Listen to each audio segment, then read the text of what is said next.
I'm here and I'm alive. That's always what you want to hear at the beginning of a podcast. You know, it's Thursday when we're recording this, because we record on a Thursday, and typically, and I still have not come anywhere close to uploading the previous Sunday's 007 episode. Right. Because I have been fighting off a respiratory virus of the head cold variety. Ugh. And I'm feeling good now. I'm feeling good. We did all of the proper, everything was done to ensure that it wasn't what we were afraid it might have been. Sure. And it wasn't. I'm not even going to say it by name because I'm so done. I'm done talking about that. Yep. But yeah. So anyways, I'm feeling much better now. Much. I'm feeling so good. I'm punching microphones. I'm feeling good. I'm feeling ready to go. Halloween's right around the corner, which has me jacked. Because that's my MO. Halloween is like, it's what tickles my, it's what lifts my skirt, man. I know that you're big on Halloween, but you're big on some Christmassy, I guess, in film. We are a film podcast. Sorry, welcome to the Movie Men podcast.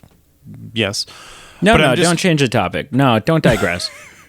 No, I'm not. Like, you know yourself better than I am, so don't let me tell you what to think or how to label yourself. But I feel like, yes, I think if you had to rank holidays, I'm sure Halloween would be your number one. Like, it's in line with, yeah. But I feel like Christmas is not that far behind. But am I misreading you?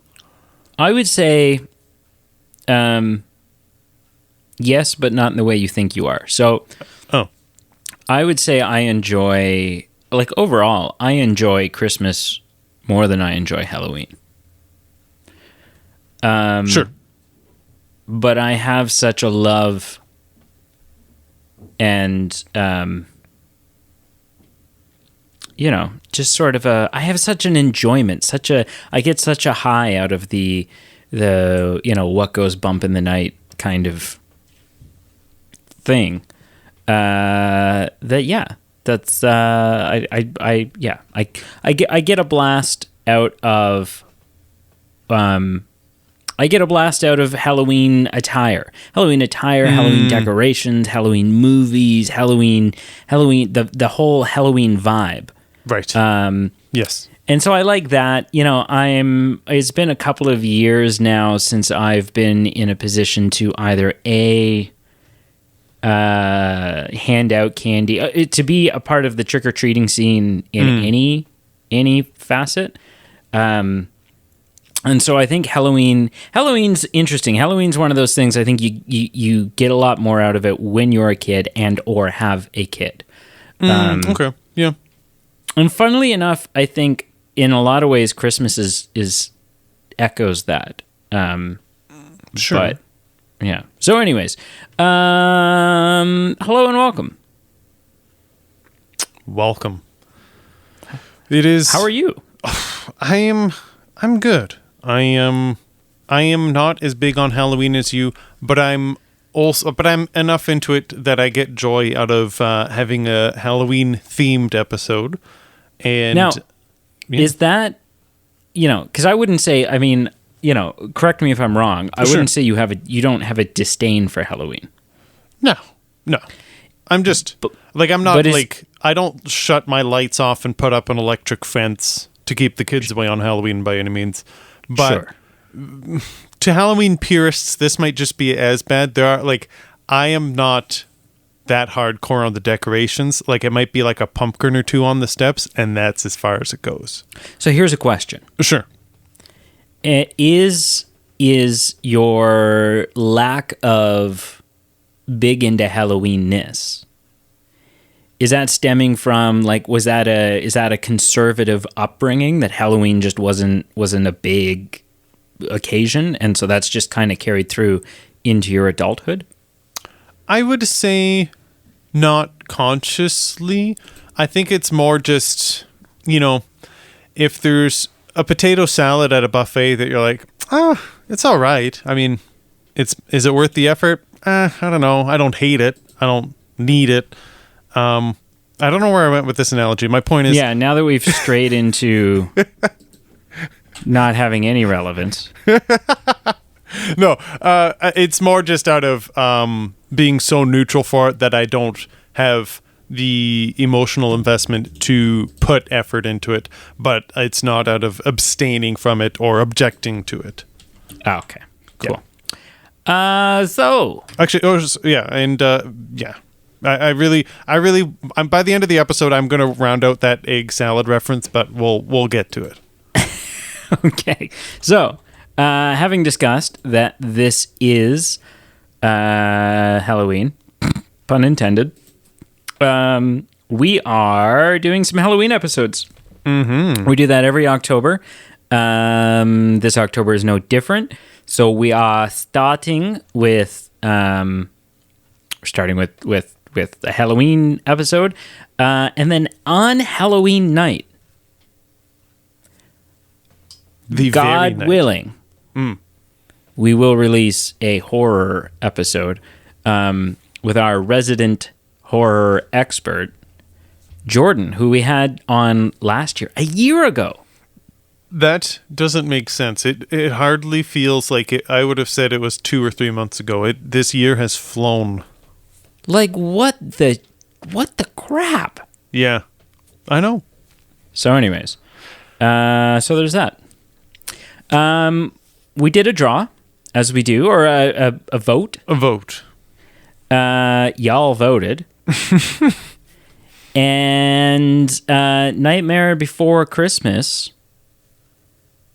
reigned victorious. I want to say something. Can I also want to say something, and it is well thought. I thought about this probably a week ago. Sure. Okay. Go for it. Might I jump ahead? And I hope I'm not stealing your thunder, because I feel like this mine's a personal anecdote, so you can't. Well, don't tell me what I can't maybe do. You can. You've been reading my notes, but yeah, just kind of following up what you said. Yes, it was a vote, well received. Mainly 2 out of the 4 horses were more well received than the others. Patreon votes always play a key role, and this vote was no different. But I've never seen Corpse Bride, and that was one of the options for the votes. And it always seems like it's been a few votes now that I don't know how we've worked it in, but we've worked it in for votes, and it comes close. And I started by saying this without making it a pun, but then it is really a pun, so whatever. But Corpse Bride for our podcast is literally always the bridesmaid and never the bride, because it always comes close. Like, it's always well received, always within a couple votes, but it never quite reaches that point where it's like, okay, we finally get to review it. So this was no different, and maybe someday we'll record it. Maybe we never will. Like, maybe that'll be the untouchable film that we just aren't meant to review. I mean, I think the reason we always come close is because it's almost good enough to do as an episode. Clearly, is the extent of it's not actually, doesn't actually fill that, doesn't actually fill the shoes of something good enough for us to do, but it comes damn close. It's close. Okay. Comes damn close. Mm-hmm. Okay, so personal anecdote, and I'm just looking back over our history to confirm. Yes, okay, correct on that front. Yep, okay. Yeah, so last Halloween, it was an option. For sure, was the Corpse Bride. Okay, yep, checking that there. Yep, okay, feeling good about that. Uh-huh. Yep, and okay, so I have just confirmed this is the first time. So Nightmare Before Christmas is obviously a movie that I love. I'm a Tim Burton nut. Yes, I know Tim Burton didn't direct this film. Shut up. But it is still Tim Burton's The Nightmare Before Christmas. He produced it. It's his, you know, he didn't even write, it's not even a screenplay, but it's like his brainchild, right? He just didn't direct it, but it is his movie. If that makes any sense. Sure. That's fine. It doesn't to the rest of us either. But it was conceived by him, if that makes sense. He came up with it. He's the creator of it. I love this movie. But this is the first time I've put it forth as a vote option. Now, it broke my heart a little bit to put it forth. Oh. And the reason it's never been put forth is because it's a little bit of a cheat. I think that this film is misplaced in this category. Oh. The Nightmare Before Christmas, and people will fight me on this, and that's fine. Huh. You're wrong. And I will debate it with you all day. All day. And yes, you know, if it comes down to it, certainly it's a matter of opinion, but your opinion is wrong, and mine isn't. The Nightmare Before Christmas is a Christmas movie. It's not a Halloween movie. It is a Christmas movie. And I will get into that. We will talk about that a little bit further on. But because it is a Christmas movie, 2 years now, I have chosen not to put it in our Halloween vote. However, 2 years now, I have also chosen not to put it in our Christmas vote because, as incredible as a film as it is, I understand that for the average moviegoer, the average listener, up against just about everything else in a Christmas category, The Nightmare Before Christmas is going to get butchered. Right. It's going to be a thrown away option. And so for 2 years now, I haven't put it into a Halloween option because it didn't belong in Halloween. And for 2 years now, I haven't put it in a Christmas vote because I knew there was no point. And so this was the year that all turned around, and I was like, well, you know, the only way I'm ever going to do it, there's enough people out there who believe it's a Halloween movie and won't contest it as a Halloween film. And so, you know what? So we'll throw it in and we'll see. We'll see what happens. And it won. And so I'm happy, but it broke my heart a little bit putting it in here because, because it hurts. It hurts because it's not the way it's supposed to be. Huh. You know, so what I'd encourage the listener to do if they feel compelled, and even if they don't do it anyway, wherever you follow us on social media, we would like to hear and just comment, say, do you think it's a Christmas film? Do you think it's a Halloween film? Yeah. Hop on and lambast me. No. I don't mean lambast you. I just want to hear from the listener. But you have, I forgot which side. I knew there was a side you sat on for this, and for the life of me, I couldn't remember. I want to clarify, do you think, and I think I would say the opposite to you. Like, I don't necessarily agree with you. I'm not heated about it, though, because I totally can see it cutting both ways. What I would ask you is your take the more nuanced take? As in, is it split? Would you say 50-50, or would you say 90% of people would disagree with you? Like, where would the Tim Burton Kool-Aid drinkers who love this film, what would the percentage be? I'm just kind of curious what the general thought would be on Sure. yours. Well, I think 90% of people would disagree with me. Okay. But that's what makes it a common misconception. Sure. Sure. Like an extremely common misconception, right? It's no different than saying like, the majority of people probably say, I'm going to play it by year. Because it's a common misconception. It's a common use of the term. Sure. Play it by year. Well, that's not what it is. Right. Here's a better example. I could care less. Right. People say, I could care less. Yep. Well, that doesn't make any sense. And I would say the majority of people, you see, it's in movies, it's in TV shows. I could care less. Right.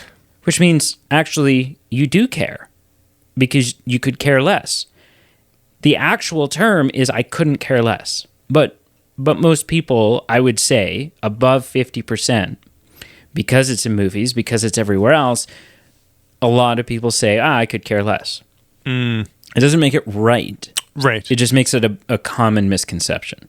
Right. No, absolutely. So, I hear what you're saying. Just because there's a lot of people saying it doesn't mean it's right. Fair enough. Yeah, yeah. Minority doesn't mean inaccuracy. Wrong. Right. In this. Yep. Yeah. Okay. Do you have trivia for me? Just 1 second. Woo! No, I don't have a question for you per se. I've just got just Then how can you play the music? You can't play the music. Just right. I've got just a statement of a fact that I decided not to ask in the form of a question, and it'll either spawn us into conversation, or it might be just something we loop to back later as it comes up naturally. We'll see how it goes. Got it. So just point blank, this was news to me, but it was, and you maybe knew this, it was nominated for an Academy Award for Best Visual Effects, which I thought, wow, like good for this film. Mm-hmm. And this was a first for an animated film. Mm-hmm. And so I guess I was just impressed by that in general, and I was impressed by the visual effects and like the general animation of the film, so I'm like, hey, makes sense that it got a nod for an Oscar nomination. And then I was also reading at the time, because this is from 1993, I think. Yeah, 1993.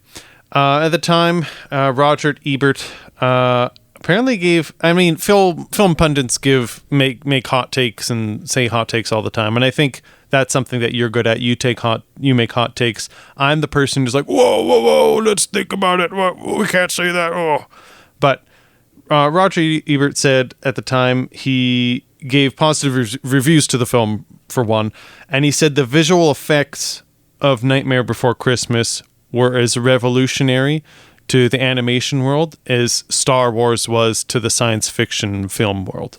And absolutely. I thought that was bold. I guess I'm ignorant to, I'm very naive in Tim Burton, but I'm also naive to this film. I've never seen it, and I'm not really familiar with its influences or where it kind of arrived as far as what the landscape was at the time. Anyway, I was interested by the Oscar nod that it got and that statement, and you can talk about it now. We can chat about it later, however it comes up, but I thought that's a bold statement. Sure. That's fair. Would you like some information? I definitely. Okay. So, well, I'll get into some information about how the film was made and some fun behind the scenes stuff. But first, I'm going to do my little, the thing that I do. Okay. So, venture a guess, sir. The critic meter, the tomato meter, the critic score on Rotten Tomatoes for The Nightmare Before Christmas is... I feel like it's got to be something bold, like 95% or greater. I'm going to need a more specific answer. Oh, dang it. 96. 95 is the correct answer. Oh, shit. You're one off. Audience score. 97. 91. So a little lower, but still like hugely high. Sure. Especially for something as niche, kind of. Oh, yeah, for sure. Starts out niche, but I mean, like we've talked about, this is, if you go in the Disney store, there's a whole section of the store for this. There's barely to this day, you're shopping at Walmart or whatever. They'll have Jack Skellington T-shirts and hats, and it's a never ending. It's transcended the state of film and has turned into a fashion style, a movement, a lifestyle for a lot of people. Like The Nightmare Before Christmas is huge from a cultural impact kind of place. Can I stop you for a second? Yeah, absolutely. I want to ask you your honest opinion here. Yeah. So we've referenced, there are just different like phases of what's popular in life as far as fashion and also in film, and extrapolate that to whatever topic you're discussing. But I feel like this film, and correct me if I'm wrong, but I feel like it came out at a time where it was very niche. And I guess I'm comparing it to, like, say, modern day, where there's 20 plus MCU films and it's popular, it's cool to be into the MCU, as with, say, if an MCU film came independently out in like 1997, it likely wouldn't have been so hot just because it would have been, it was ahead of its time, I guess you'd say. So yeah, in the 90s, a comic book film was a guilty pleasure film for sure. Right. So I guess what I'm trying to ask is, there are things that are popular now, and I'm just speculating in my head, like with things like Stranger Things, or things that's even a little bit more or less nuanced. But like, just, I feel like there's enough of a niche artist, like, or niche population that would gobble this up nowadays, that maybe people would have been less not embarrassed, but like shy about gobbling up in the past. So I guess what I'm trying to articulate in a question is, would this film be a bigger deal nowadays because it would be maybe more acceptable to be like, hey, isn't this quirky film neat, let's go see it? Or was it as impactful as it could have been because at the time it was just so unique and there was nothing else like it? I think it's a split. I think certainly nowadays there's a larger audience for something like this. Yep. But at the time, the landscape for something like this was starting to develop. And a lot of that being the work of Tim Burton. Right. Right. So, like, is the world ready for The Nightmare Before Christmas? Well, the world has accepted Beetlejuice, 2 Tim Burton Batmans, and Edward Scissorhands at this point. And so I think that it goes without saying that would play a role. Sure. And you had the popularity of claymation and some stop motion stuff like Wallace and Gromit. And so, it's basically just a bastard hybrid between, the predecessor Tim Burton films and some of the up and coming stop motion stuff of the time. So I'd say it's a mix. Okay. Fair enough. The film had a budget of $24 million. Man. If it was $24,000, I'd say, dang, mom and dad, like, why didn't you sell your house and jump on that investment train? Yeah, exactly. $24,000. Yeah. And has grossed $50 million worldwide, or grossed $50 million. So probably made its money back. It's hard to say because the budget never factors in marketing and stuff like that. For sure, this film it's a cult following. Sure. Yeah, that's all there is to it, right? That it's a bigger film. It's a bigger film from a cult standpoint than it is its initial release. Right. Yep.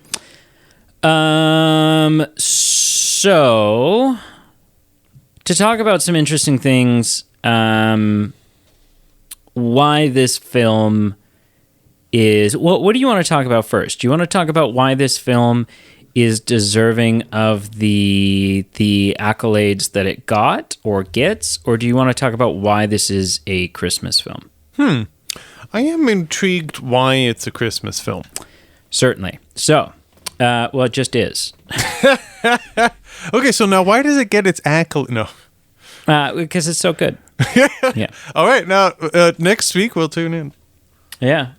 Scale of 1 to 10. No, so... okay, so Christmas movie. The movie's not about Christmas. Sorry. Jeez. The movie's not about Halloween. It isn't. It starts out, our opening scene, it happens to be Halloween. Yeah, it's wrapping up. It's done, yeah. It's done. It's the end. It's the final hour of Halloween. And Jack's done. Jack's fed up. Jack's ready to move on from Halloween. He's over it. The entire rest of the film is about him discovering, longing for, the anticipation building up to, and the execution of Christmas. Everyone looks at it and goes, they're spooky characters. They're from Halloween Town. Right. But it's about the way that Halloween Town does Christmas.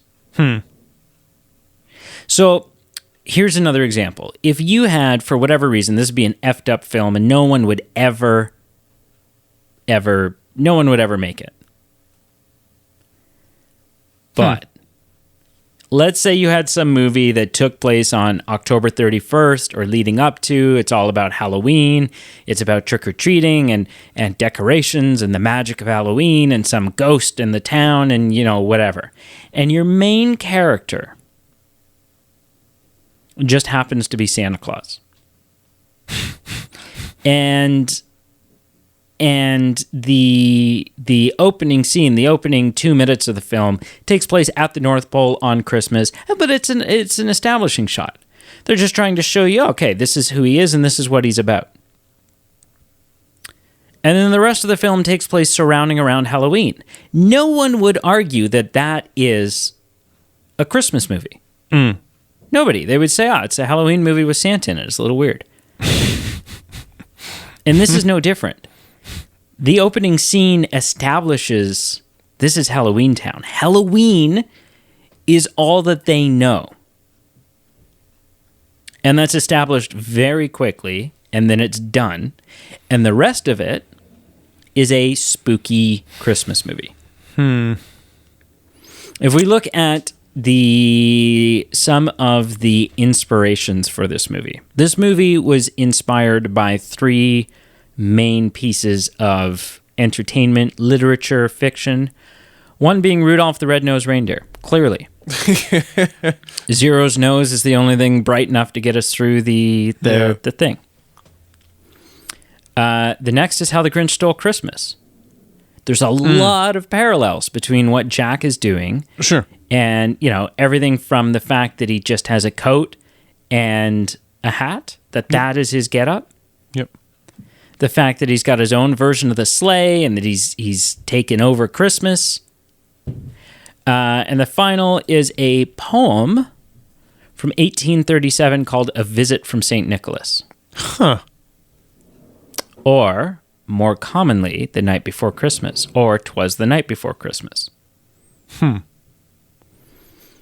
Those are the 3 inspirations for this movie. Nothing about the occult, nothing about the Book of the Dead, nothing about, any of that stuff. It is inspired by Christmas movies.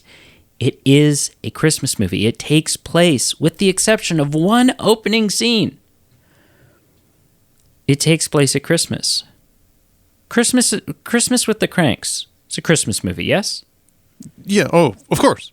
Well, the whole thing doesn't take place at Christmas. When it starts out, it's like a month before Christmas. So is it a November movie or is it a Christmas movie? Well, yes, but look at the characters and look who they are.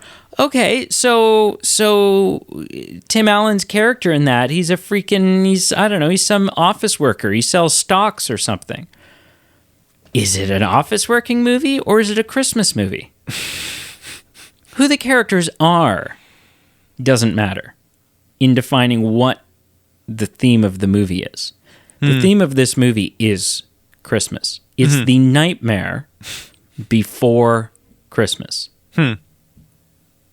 So there you go. This is a Christmas movie, and anyone who says otherwise, that's great, but you actually are wrong.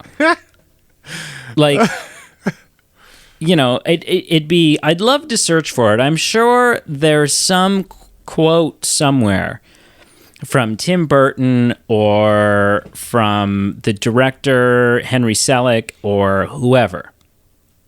I'm sure there is a quote somewhere that this is a Christmas movie.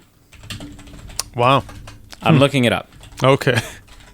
Well, you look it up. I mean, listen, you make good points. I guess I would just say, for me, and I think for most people that are arguing with you, that is, yeah, like it takes place at Christmas and it focuses around Christmas, but although Halloween is past, it's a Halloween-centric town. And with the example of Christmas with the Cranks, not Kanks. Whoa, that's a parody. That's not. It's a different film. With Christmas with the Cranks, it doesn't take place on Christmas, but no, the vast majority of Christmas films don't take place on Christmas. It's about the Christmas season and things that focus around Christmas. And I don't know. I feel like it's a very, there are logical ways to cut this down, but then also there's just the way things are interpreted by peoples and their gut feeling with it. And I think that might be how they interpret this film. I mean, yeah, I see the merit in being a Christmas film, though. I do. That's why I'm not fighting you hardcore on it. Danny Elfman, the composer. Yes. And obviously, the person who sets a lot of the theme for the film with his music says that although he likes to think of it as a Halloween movie, it is obviously a Christmas movie. So there you go. Well, I mean, that would be a pretty clinching debate ender, I would admit. Mm-hmm. I have nothing to follow up. Like, I have nothing but, like, I'm not going to say but. Like, I'm saying, yeah, like, case closed. Mm-hmm. What? No, Okay, let's talk about some of the impressive things around filming this movie. Sure. One of the reasons it deserves the accolades that it gets. Sure, yeah. So this ties back to the beginning, like why people are saying it's revolutionary as Star Wars, and the Oscar panel said, "Hey, let's check this out." Yeah. So I'm going to start with a bunch of fun things, and then I'm really, really going to hit you with I'm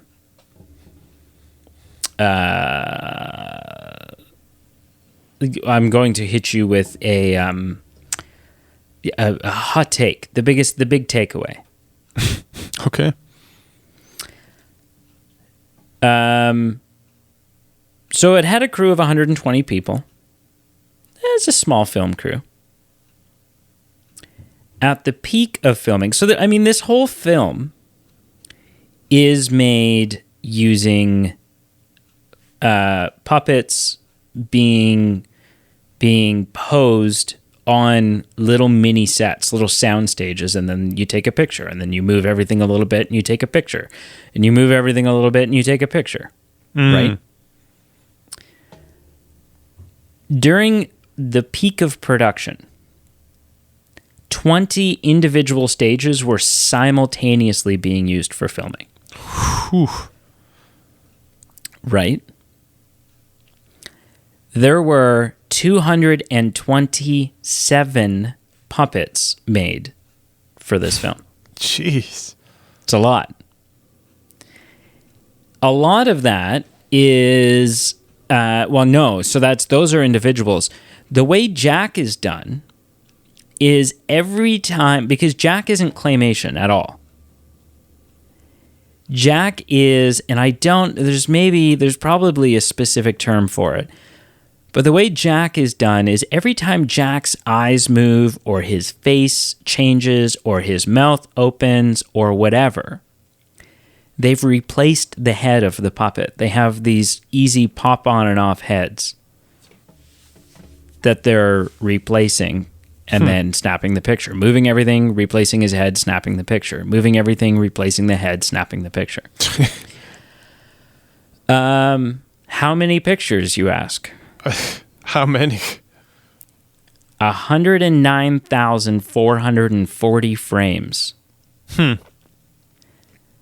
a lot. So 109,440 times they repositioned everything just a little bit and then snapped another picture. Jeez. And the film, it has that, like, it's got such a beautiful, realistic tangibility feel to it because they're all photographed, because it is live action, essentially. Right? It's not animated. It's not a cartoon. Right. It is animation in the sense that they're giving motion to things that are otherwise inanimate objects. But it's not computer animated. It's not drawn. It has a real life physical tangibility to it, which is amazing.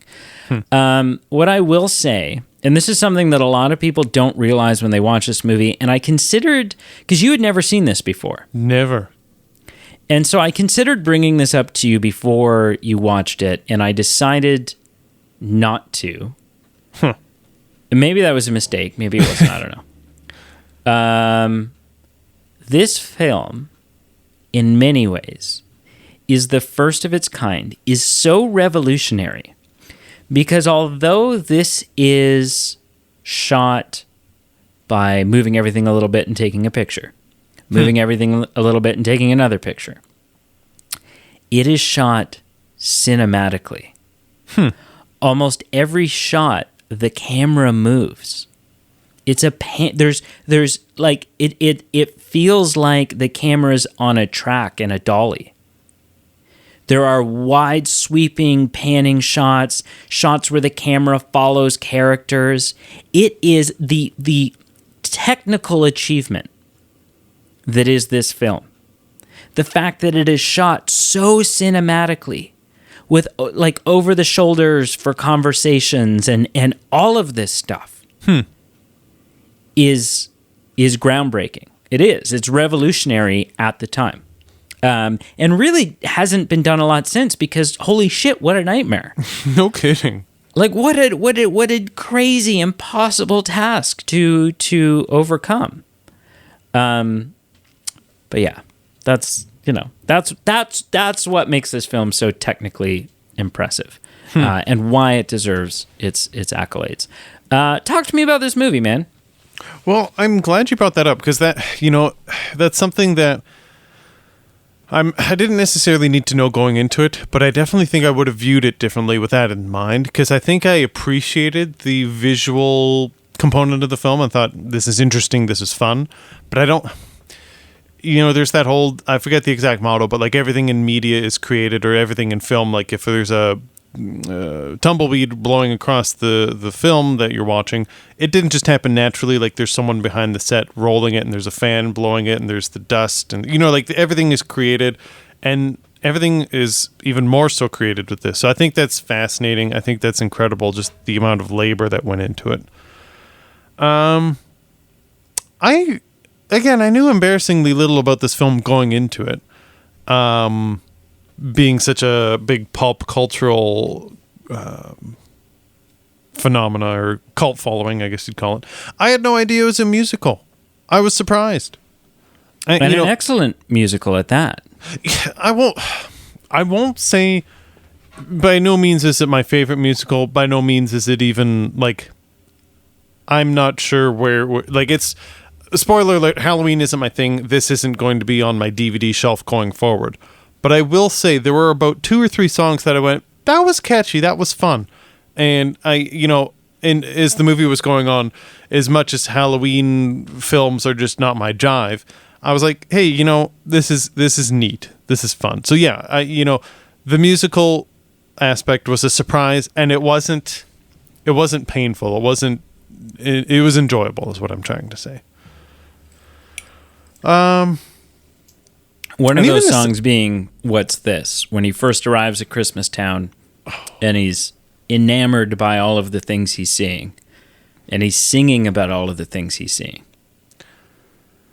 I think that was my second favorite song. I think my first favorite song was Jack presenting Christmas back to his community. Yes, at the town hall meeting. Yeah, and again, this isn't my favorite movie of all time, but there were times like, I don't know what the character's name was, but the nesting egg kind of character where he pulls up his top hat and there's a miniature, and then yes, another one pulls up their top hat and there's I don't have a name. Yeah, but there were just sequences where in the song they'd go to him and they'd say something funny and piffy, and they'd lift their hat and all this nesting egg stuff goes on, and I did chuckle a bit. I went, okay, that's kind of funny.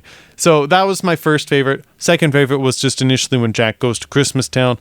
And my third, the Boogie Oogie and Santa Claus song, for some reason I found fascinating. Oh, that's good. Cool. And just the whole fact that it goes by Sandy Claus by Jack. Sandy Claus, yeah. Again, because he has it wrong. Mm-hmm. But, yeah. Yep. Yeah. Cool. And to be honest, also the soundtrack, aside from the musical numbers, I did appreciate. I did. I mean, it's Danny Elfman. What are you going to... What do you expect? Yeah, exactly. The man is a visionary. Yeah, I don't have a lot to say as far as strong pros or strong cons. I think I'm just very neutral about it. I'm glad I saw it because it's so significant, both to just people, film pundits and people, and then super Tim Burton fans like you. This isn't in the Edward Scissorhands territory where I feel the need to rewatch it again, or at least if it is, it won't be in the near future. Not at least again until Christmas. I mean, I am mildly curious to try it at Christmas and just see how it feels. Yeah, it works. It works. I am interested. I think for me, and I think most people would disagree with me on this, I was reading that Burton was considering developing this as a short film. And by that I mean, like, a 30-minute, 45-minute TV special, what have you. And I think that probably would have been enough for me. I mean, I think, I had enough of the town after a certain point. I'd cut out some of the musical numbers, and it'd be like the Cole's Notes version of the movie for me. And I think that would be enough. So, I mean, as it is, it's only an hour and 20 minutes. Yeah, it's not long. And I wouldn't say it's too long. I would just say for my personal interests, my personal perception of the film, it didn't hit me, and it didn't, I wasn't embracing it with open arms, I guess I'm trying to say. So, okay. I don't think it's a bad film. I just think it's just, I like orange juice, and there was only tomato juice available. It's just one of those situations. Gross. Actually, no. It was one of those situations where you like potato salad, but there's only egg salad available at the buffet, and so you go, there's nothing wrong with that salad. It's just not what I want. Both of those are disgusting. But it was a way to tie into that horrible pun or that horrible metaphor from the beginning. Yeah, it was a little weak. Yeah, a little weak. My own, I specifically didn't look at the cast going into it. I was a little surprised. I was expecting a bit more star power because there's, I guess, the most notable for me. What are you talking about? Well, hold on. The most notable for me would be Catherine O'Hara. Certainly. And I guess, like we just talked about, like with Beetlejuice, with Batman, with some of his previous films, I guess my impression with those was I looked at the cast list and my eyes bulged out of my head by 3 inches going, oh, yowzers. Right. I'm not saying this was not noteworthy or the acting was bad. I'm just saying I wasn't as familiar with some of the main key actors. Sure. I mean, a lot of them have carryover from previous Tim Burton films. Oh, okay. That very well could be. Yeah, okay. Right. So you've got Paul Rubens, who plays Pee Wee Herman, and Pee Wee Herman is Tim Burton's first live-action film. You've got Glenn Shaddix, who plays the mayor, and he's in Beetlejuice as Otho. And I have to say the mayor was one of my, not my favorite characters, but he definitely was one of the more comedic ones that I appreciated. Sure. And then the guy that plays Jack Skellington, I mean, he's in Child's Play. He's in a bunch of other, he's a little bit more of a cult actor, but he is in a bunch of stuff. And then you have the singing voice of Jack, which is Danny Elfman. Yes, I was aware of that. Yeah. Whoa. So that's a fun, punch that mic, whatever. That's a sort of a fun thing as well. Yeah. So, but yeah. And then you have Ken Page that played Oogie Boogie. And most impressively, he goes on to be in the 1998 direct-to-video musical-based Cats adaptation. All right. So, yeah. Because he's Cats. So, yeah. Because he did Cats on Broadway. Oh. He was a part of, he is the, when you think about, 1980s Cats, it's him. Okay. He's the, sorry, I didn't connect the dots, and I didn't understand the dots till you explained them to me, but I thought that was a bit out of left field. Mm-hmm. But I get it. He's, he plays the same character that Judi Dench ends up playing in. How pleasant. And well, have you seen it? It's rough. It's a bad film. Do you have anything else, sir?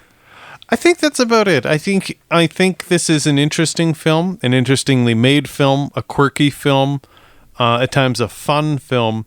I think it would just fall into the category of I'm glad I saw it, but it's just I don't think the person who I am and the film this is, it'll never be in my top films, but that's not a knock at this film. It's just I'm different than this film. Okay, so with that down and out of the way, on a scale of 9 to 10, what would you give this film?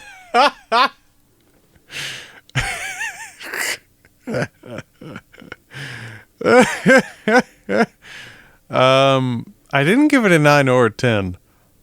Oh God. Well, we haven't specifically ruled out giving 11s and 12s. So 11s. I guess 11s. So I guess I won't. Yeah, I won't complain, I guess. So I use 2 scales. One is like an effort scale. The other is just like a traditional 0 to 10 scale. So my effort scale is like if it's laying around at a cottage, there's nothing to do, no Wi-Fi, it's raining. The next step up is, hey, I'd watch this if I could stream it for free. The next step up would be, hey, I'll pay $30 to see it at home. And the next step is I'm getting a babysitter, getting my family, calling my grandma. We're all going to the theater and we're all watching this film together.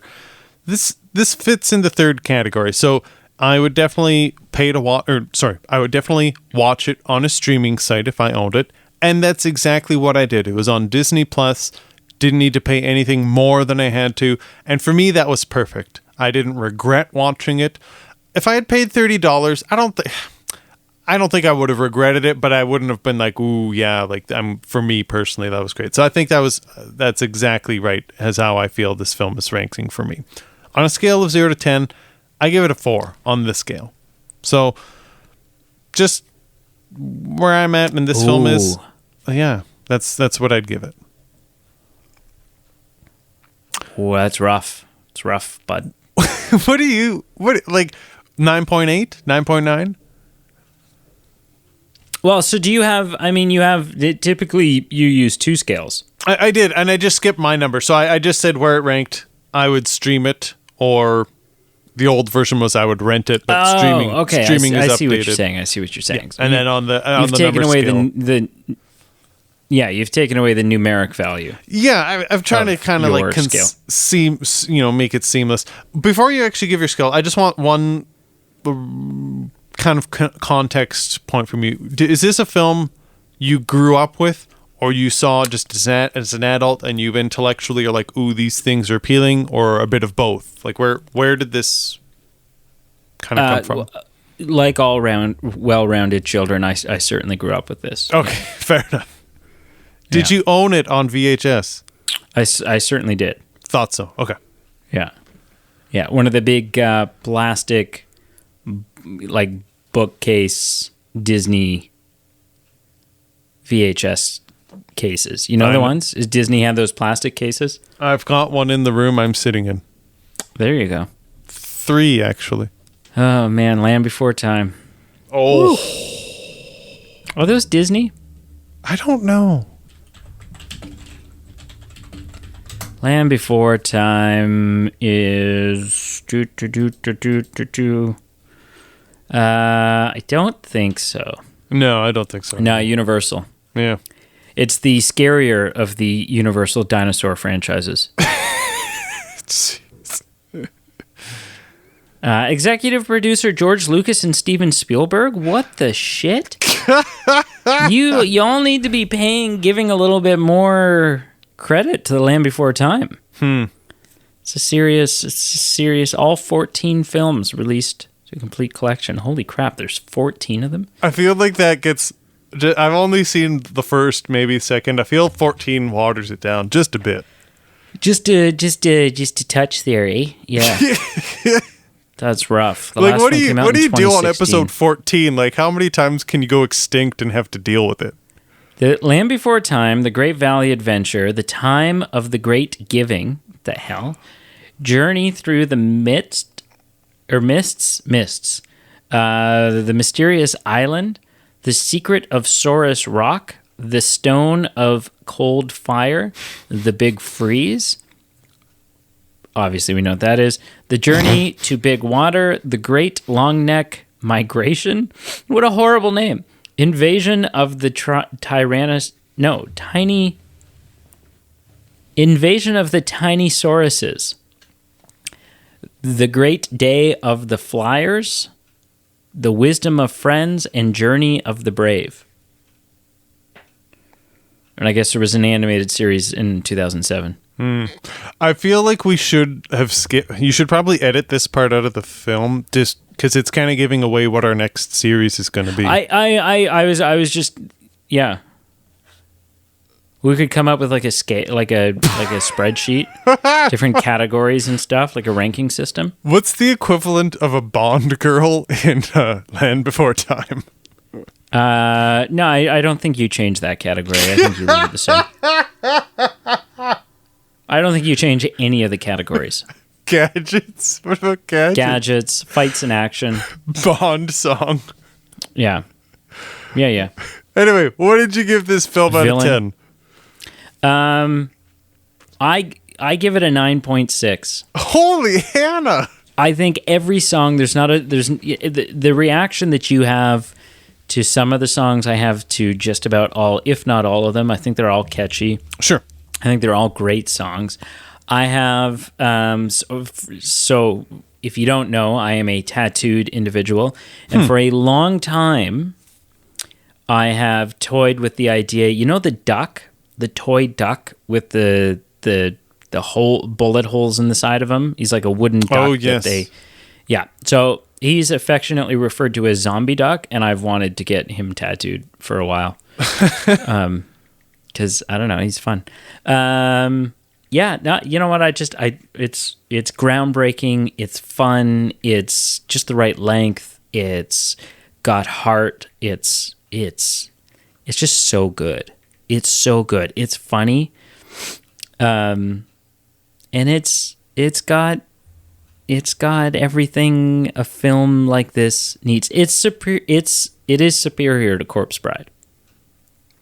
Fair enough. Just so you know, spoiler alert. Okay. All right. Well. Yeah.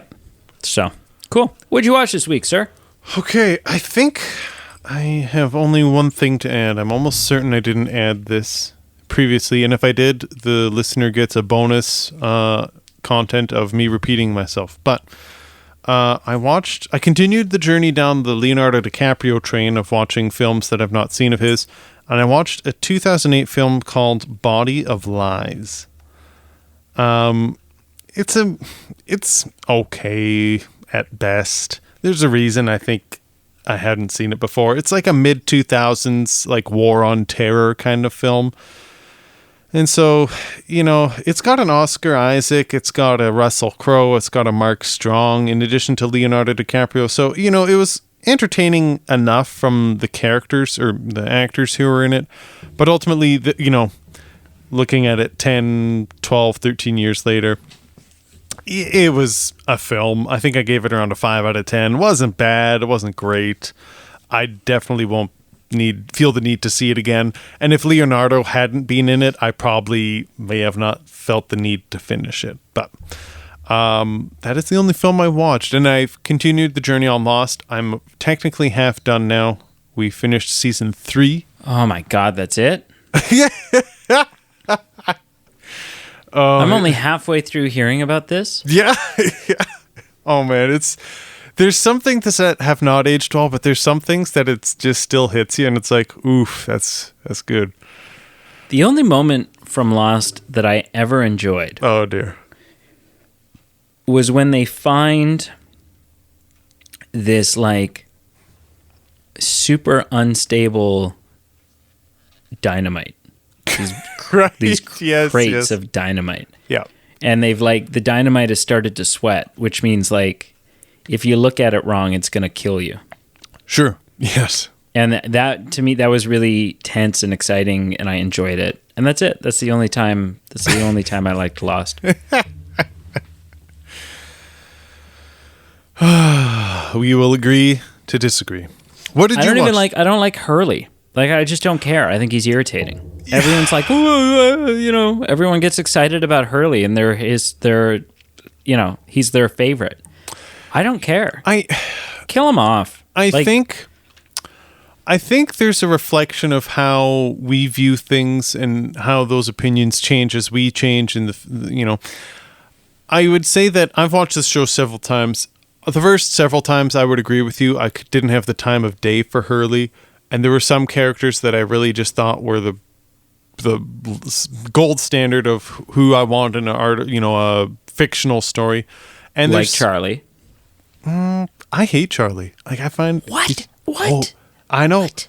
The first time I watched it, I was like, "Oh yes." With the love that you have for Lord of the Rings, how can you turn around? That's the only saving grace. I just found my thing is there are some characters that change in my perspective. So when I'm watching it now, Charlie just is so one-dimensional. He's kind of whiny. He never actually gets any merit as far as like character significance. And so when he dies, when I watched it this time, I was like, oh.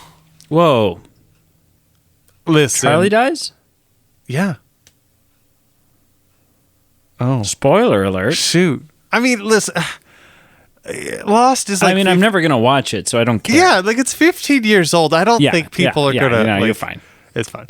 My point is, Hurley, I was in the same camp with you as Hurley, and now I've grown to love him, and I've grown to appreciate him, and I think he has a comedic balance to the show that when people are taking things too seriously, he adds a fun spice to it. So my point is, I did see where you're coming from, but characters change as we change, and we perceive them differently.